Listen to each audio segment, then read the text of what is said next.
Good evening and welcome to Lines of Distinction. Following on from last week's episode on the differences between crochet and knitting, we're going a tad more highbrow with an in-depth look at the similarities and divides between art and illustration. Here to guide you through the peaks and troughs of this long-standing feud is Theodore Morley, Professor of Fine Art at Goldsmith University, and the famous illustrator Ariel Bold. Now, let us begin by asking Professor Morley if he thinks there is a line of distinction between art and illustration. Well, of course there is. Even asking the question is a grave insult against the noble tradition of art. Illustration is a commercialised, cheapened derivative that doesn't even deserve the title of an art form. Take, for example, an artist like Monet, one of the great masters. Can you really compare his exquisite, impressionistic style to, say, the childish scribblings of a Quentin Blake?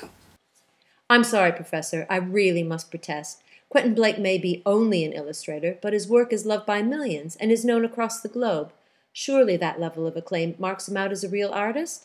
Let's consider someone like Paul Nash, who, just like Monet in fact, painted landscapes resonant with time, place, and beauty, but who readily turned his hand to illustration without losing an iota of his work's aesthetic value. Yes, well, be that as it may. But think about the fundamental emotive impact a room full of Rothkos can have on their audience in a way that no mere illustration can hope to match. If it's impact you want to discuss, look at illustrative satire.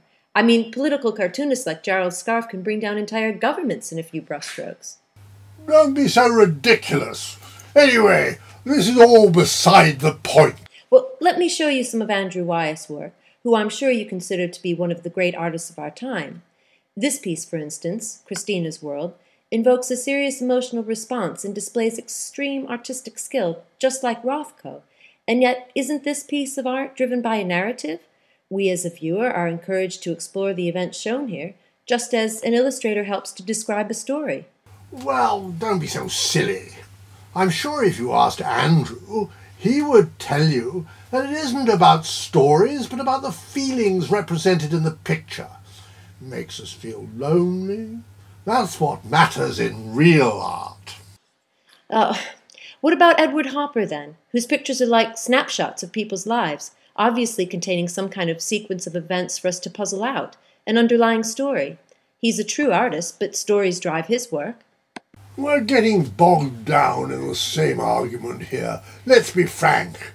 The real dividing line is that illustration is always bound by commercial gain far more than art is.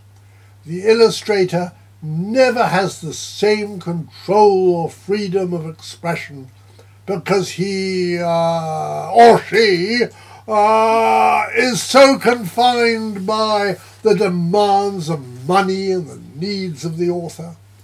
Of course artists make money from their work, but that is never their sole aim, never their primary stimulus.